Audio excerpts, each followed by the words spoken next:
protesta kontra korupsyon ng Iglesia ni Cristo ay pumunta sa Liwasang Bonifacio at doon magsagawa ng programa. At pagkatapos doon ay balak din daw nilang tumungo ng EDSA para doon ituloy ang kanilang protesta na ang panawagan ay transparency at makulong din ang mga kurap. At ayon sa mga taga-Reforma Pilipinas at Maisog na ilalang taga-suporta ng pamilya Duterte, ang gusto rin nila ay ang magbitiw sa pwesto ang Pangulo. Ang una nilang balak sana ay sumama sa Iglesia ni Cristo para magprotesta kontra korupsyon dito sa Luneta, pero nang sila raw ay gumawa ng liham para payagan silang sumama ay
yan na, sumugod na mga estudyante.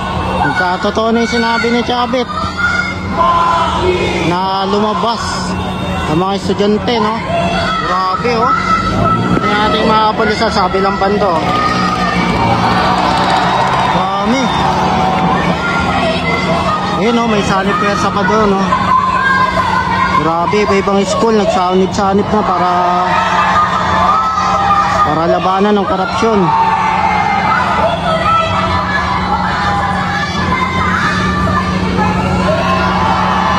Adamson.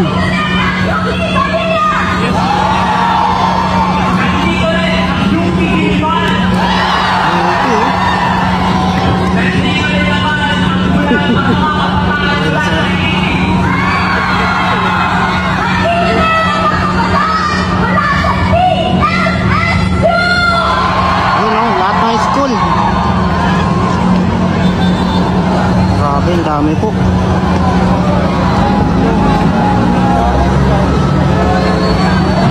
Dami.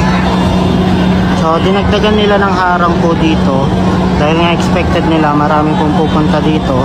Kaya para paghandaan po kung ano man mangyari, no, nilagyan na po ng mga yung mga tusok-tusok, tinik-tinik, mga alambre.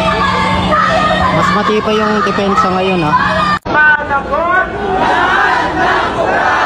Pagkamat umuulan ngayong araw ay pagpapatuloy po ng mga kabataan ng kanilang protesta kontra korupsyon. Babahayin po namin ang mensyola sa mga susunod na araw ng protesta at iba't darating ng ating bansa. Ikaya